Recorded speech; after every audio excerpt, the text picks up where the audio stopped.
thank you for your profound and beautiful answers.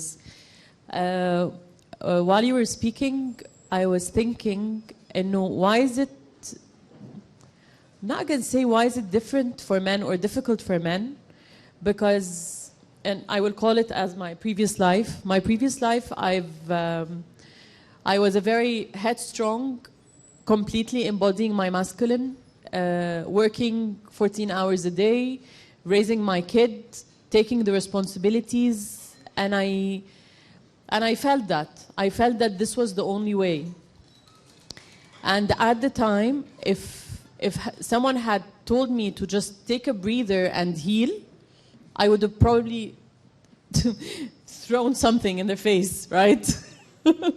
Because it's just, if I can't take a breather, I would, right? There's that ego where, like, if I don't do it, who would, right? So there's always that barrier of, I don't have the luxury of healing because I have so many responsibilities, and I need to be wired all the time, and I need to be in control all the time. The space is there, we're just not taking it. So my question for you guys, why is it difficult? I'm not going to say for men, but why is it difficult for the masculine? For when you're embodying your masculinity, why is it difficult to allow yourself to heal? Because this is how I felt. Very good question. And I think there is an important place to start, which is understanding what emotions are in the first place. Because we have never had that definition or anybody explain what that actually is. What are emotions? Why do we have them? And there's this very negative relationship with negative emotions. And I refuse to call things good or bad in general, because as soon as you give these labels to emotions, you're going to get in trouble. The most important thing to understand is that negative emotions are there for a reason. Sadness, depression, anxiety, whatever labels you want to give negative emotions, they are there for us as a human race to survive and to move from survival to thrival. So the most important thing is to transmute these negative emotions into a positive state. And they are there. So I'll give you guys an example. If you have a glass, if I tell you, are you sad or are you in pain? A lot of people are going to say yes and have a very negative relationship with that.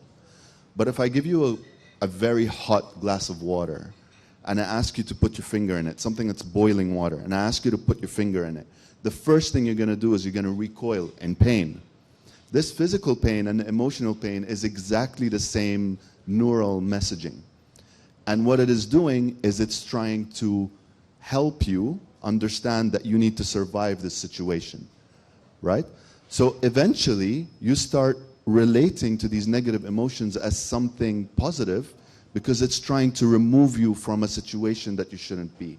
When it comes to the mental, what it's trying to do is it's trying to give you a message to check the thoughts that you're having, check the stories that you're telling yourself, because these are the things that in return your mind and your body are going to give you negative emotions to tell you, I think you need to stop now.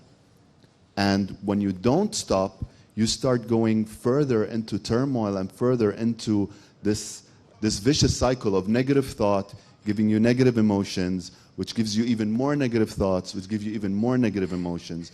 And to answer your question about men healing in the masculine, us as men have never been taught what emotions are. And why do we feel the way we feel?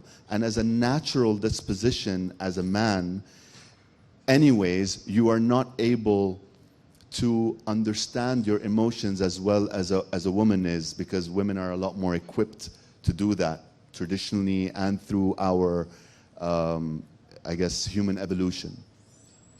And so for us men, if we are not taught early on what emotions are and why they're there, it becomes a very, very difficult thing for us to deal with. And what we end up doing is we end up suppressing rather than expressing.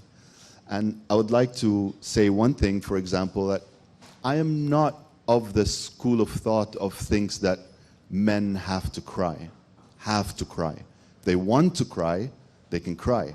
But there are some men that don't want to cry and would rather transmute that energy into something else, right? We were talking about fighting, for example, right? One of the biggest healing journeys that I had was getting into MMA for 7 years, fighting. It healed a lot of things internally for me as a man. So again, it's the redefinition of what this healing is. Is it that we are taught to cry more? Maybe to some people. Is it that we are taught to express our anger in different ways and have channels to kind of transmute that energy? Maybe it is. But again, it's a personal story for everybody, and everybody has to go through their own journey to understand what that means to them as a man. So is there a definition for that? I don't think so. But it is the intention, like you were saying, to actually want to be a bit better every day. And if you want to be a bit better every day, you have to actually go internally and understand what is preventing you from being better every day. And that changes the story, because you have to force yourself to start looking inwards to understand what is it that's stopping you from expressing yourself? What is it that's forcing you to suppress emotions? And then you go into these kind of discoveries that are very interesting, actually, to look into, and we can talk about that a bit later. I don't want to hog the mic. Why is it difficult for men to heal? That's a big question. To keep it short, I'm just looking at the audience right now, and I just find it interesting that most women are in the front and most men are in the back. What a coincidence. Because I think it's representative. Oh, I got it late. Right? Yeah, sure. Excuses. So I think that's representative of, like, for example, I came back to Egypt a couple of years ago, been involved in men's work. Every woman that I mentioned men's work to is very supportive, very excited. Akhiran, right? It's like men are doing the work. Most men I'm mentioning men's work to are like, that's interesting. They're perplexed, right? There's I don't know, what is this? Is this for me? What does that look like? I appreciate that you remind us that healing doesn't mean necessarily we're going to light candles and I'm going to rest my head on your shoulder and I'm going to cry, And sometimes, sometimes it feels good. But I think there's a sense of, machismo, like I'm a man. I don't need to heal. Healing means getting better. And I challenge any man, who tells me everything is great. I don't need to get better. I don't need to improve my relationship with my partner. I don't need to improve my relationship with my children. I don't need to improve my relationship with my health and my body. That sounds like denial to me. I think any man, or I'll speak for myself, I want to get better. I want to be healthier in my health, in my body, with my children. I want to become a better father, a better husband, a better son, and so on and so forth. So that idea of like, okay, what does that look like? I think there's a misunderstanding as to like what a healing space looks like. And I think most men have been disconnected, especially in the past few decades. I've been disconnected from these healing spaces. Our ancestors, regardless of where you come from, our ancestors used to gather around the fire and talk, right? How many men, like that would be like right now an interesting question. Let's do a quick poll here, quick survey. How many women, let's start with women. How many women here, show of hands, have somebody in their life that they can call when needed? If you want to share your deepest fear, your deepest hopes, like how many women can have somebody to call? That's 100% of the women here, right? How many guys, show of hands, if there's something you're really afraid, you're stressed out, you need to share deeply with somebody? How many men, have somebody that they can call? Show of hand. That's what? That's like 40%, 30%, 40%? Something like that, right? Why is that? I think that's a valid question. We've lost that sense of community. We'll get to you in a second. So hold that observation in a second. That's the question, like, where is the supportive community? Why are men isolated? I think that's the question for everybody, for men and for women. I think there's been an increasing sense of isolation that made things worse and worse. And today, that's actually that's a pretty high rate of positive responses, because in most countries, when I ask that question in other countries, a lot of men don't have nobody to talk to. Right? And so if you don't have that space, then you can evolve. You don't have that mirror. And you also don't have that accountability. Because, forgive my French, but pardon my French, if you're a shitty father, who's going to tell you you're a shitty father if you don't have nobody that you can confide into? I want men not just to support me so I can grow emotionally. I also want men to hold me accountable so I can become better. Because if, for example, I'm a husband and I yell at my wife regularly, right? Isn't it the role of other men to say, hey, what are you doing? This is not okay. Am I making sense here? And so I think men, we've lost that sense of like that duty of sharpening each other or holding each other accountable. The emotional work that I need to do does not need to be done with me at home with my wife. My wife is my wife. She's not my mom. I'm going to repeat that just one more time here for some of the men who are like, I don't know what he's talking about. My wife is not my mom. You see, it's still deeply ingrained here. My wife is not my mom. I shouldn't be doing the emotional work with her, and let alone should she do the work for me. So for me to have a space of other men who are like, you know what, yeah, I do have some of these shadows, and they come up every now and then. Let us help each other become better husbands or better partners. I think we've lost that. A lot of the men, we are still very immature, I said, right? We are still very immature. A lot of the men need to grow up. I need to grow up. We all need to grow up, right? And so for us to be in a space where we have rites of passage, right? Opportunities for other men to offer that mirror and to say, this is going to be helpful for your kids. This, you better stop doing it because you're hurting him or you're hurting them, right? It's something that we've lost. So I think that's why it's so difficult for men, because there's these spaces where we can grow, where are they? Where do you go?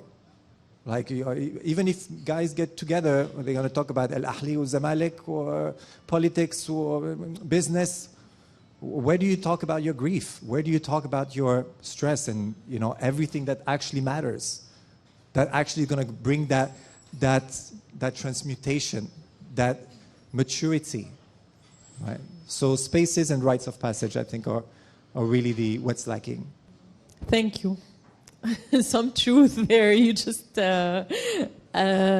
طيب في سؤال دلوقتي. Is there any men from the one sitting in the back resonating with what we're saying? ولا الكلام اللي احنا بنقوله ده بعيد قوي عن the reality of things? I have a question actually. You've been referring to men when they're meeting and they're discussing soccer and politics and business and so forth. Why is that a bad thing? Why is it bad to have different interests? I mean, that's genuinely the interest of these people, and they're discussing what is of interest to them. I mean, if I like art and I meet with my art friends and we discuss art, this doesn't make me a less healed person than other people. For example, I'm a techie. I'm a technical geek.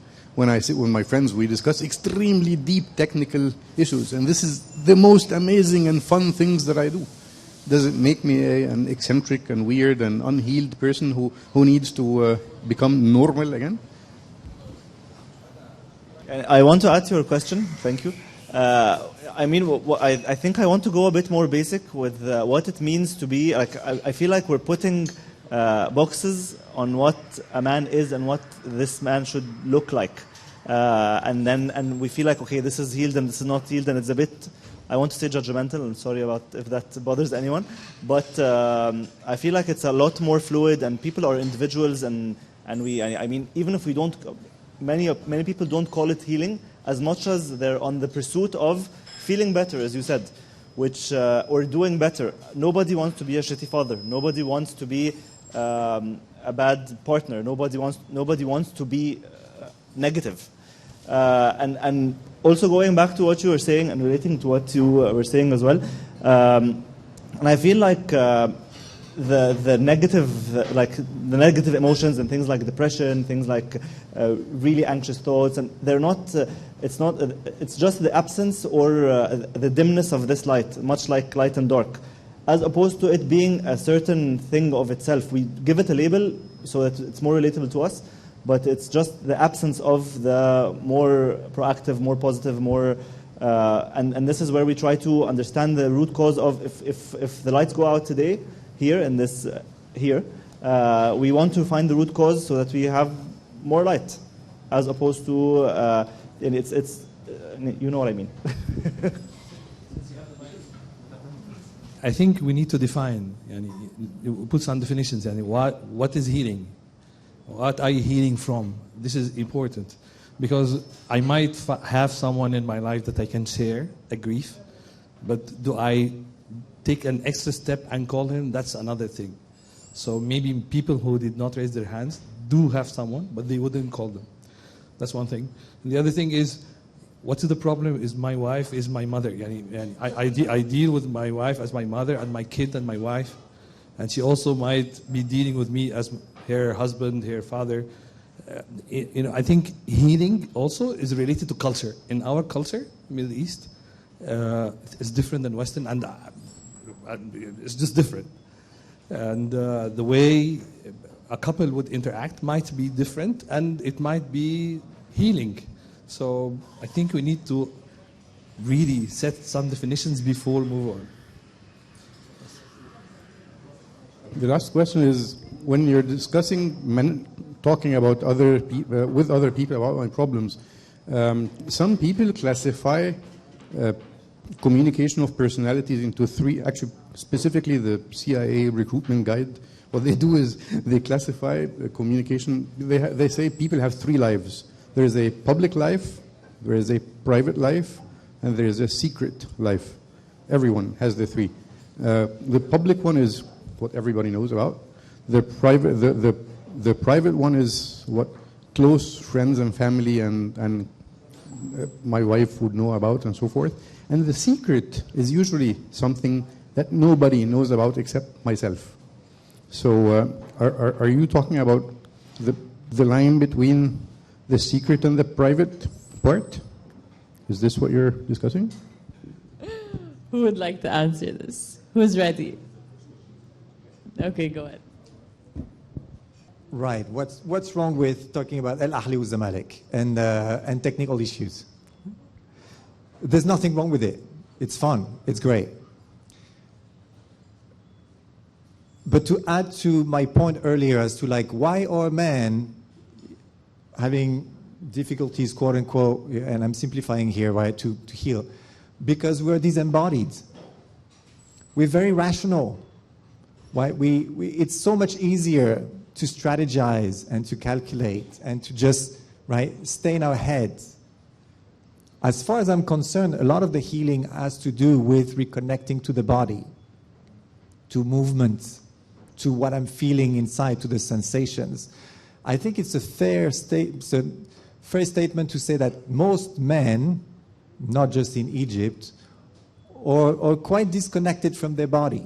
If you're stereotypical, going to an office, sitting all day in front of a computer, going back home, watching TV, that movement, that connection to the body is lacking. And we talked about wholeness. Again, when we go and we intellectualize things, that gets in the way. I think it's, I would even say that's kind of there's so much you can process by, it's great to talk about technical things, but that has nothing to do, that's not necessarily going to help you connect to some of the deeper issues that may need to be addressed, that may need to be resolved. It's just, sure. Look, when men get together to talk about things, you could talk about whatever you want to talk about. And it's the same with women. They get together and they talk about whatever they want to talk about. And no one is saying that's wrong. Where there is an issue that we're trying to address is whether you are using it to escape or not. So you go and talk to some guys and you talk about, you want to talk about your feelings and you want to talk about the things that are causing you pain, like finance or your relationships at home. يا أخي أنت جاي تفكرني في ما أعرفش إيه، تعال نتكلم في, you know what I mean? That kind of escapism, sorry if anybody doesn't speak Arabic, but that kind of escapism of not being able to open up to somebody and ask them, like you're saying, I'm sitting in front of my friend, but am I actually opening up? Am I actually talking to somebody, calling this person to tell him I'm going through pain. I'm miserable here. I need somebody to talk to. The reality is that I guarantee you that most of the time that doesn't happen in the modern times when men get together, unless they are conscious and they're purposefully doing it. And in reality, guys, I mean, look at the statistics. You want to talk about statistics and nerdy stuff? Men are at least 8 times more vulnerable to suicide than women. 8 times. And this number is a modest number. The numbers are crazy at the moment. And the research that's coming out of that is saying one thing: loneliness, not having somebody to talk to. That's the main reason why men are really struggling. And yes, in our Eastern world, maybe we still have a remnant of that. But is it like it used to be? We all have our stressors in life. Work until 6, 7, 8 p.m. And then you go home and there's more stress at home because you're not consciously working on your relationships. You're not consciously working on your own boundaries and working on yourself to, do the practices that bring you back to neutrality, bring you back to a non-stressed out situation. But in reality, we're in this every single day and we're not resolving it. We're not talking about it. We're not giving ourselves the tools and the strategies to bring ourselves back to just neutrality, like you were saying. And that's the difference, I think, between having a conversation, a normal conversation with somebody or not. At the end of the day, is it actually breaking down the barriers for you to be able to really express how you feel? Or is it a way for you to escape from reality? Because this escapism is a form of suppression of your emotions. And that's what really builds up after a time, and you have an explosive reaction of some sort. God forbid, suicide, whatever other things that you can go to start relieving that pressure even more. Drinking, drugs, whatever else that you can find to be able to escape more and more and more. And that's a very slippery road. Very slippery road. Yes, I mean, that's the other thing. It can transmute into so many things. The reason why people are sicker, the reason why men have a really high rate of cancers, like prostate cancers and things like that. I'm not going to get into the woo-woo stuff of energy circles and why we suppress these things in certain ways. But do you know why men have more heart attacks by far? It's because of your heart. Because your heart is the center of your emotions, transmutes and receives emotions. And because you are suppressing that so much, your heart starts struggling. Literally, it's a physical representation of your emotional pain. And so it's a very important stop to, and thank you for that question. It's very important because that's one of the first places you can start making a change. Once a week, you sit with your friends, talk about football, talk about tech, I love all that stuff. If you look at my bag, I have every single Apple product in the world, right? I'm a geek that way, I understand.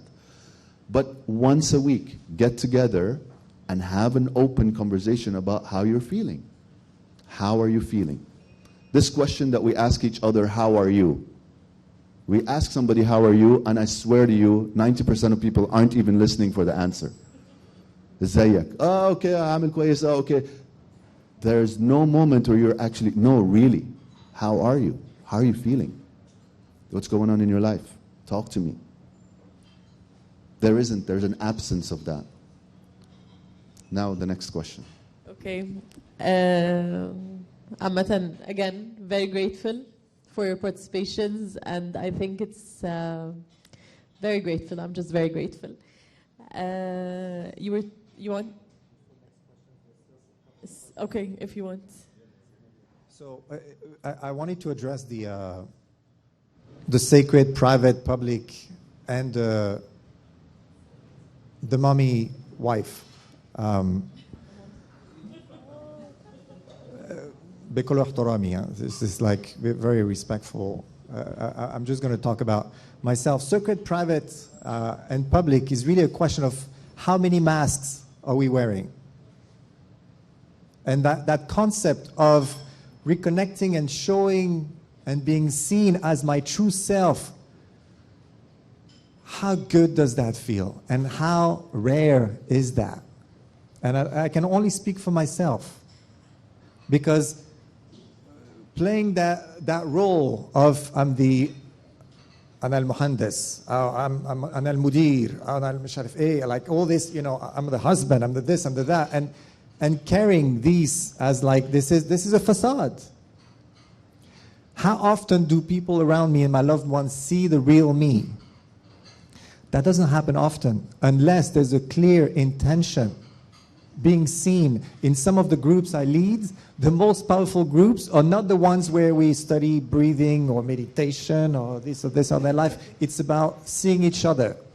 One of the most challenging exercises for most men is looking at each other in the eyes. Eyes gazing. Looking at each other. Because, you know, this is weird, and eventually it's like, oh, oof. And then you see men actually being seen, potentially for the first time in years.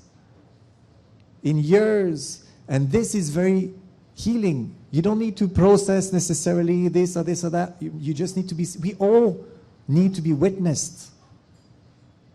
And we talk about isolation. I think that's one of the problems. In that isolation, we're not being witnessed. We're not being seen. We're being erased.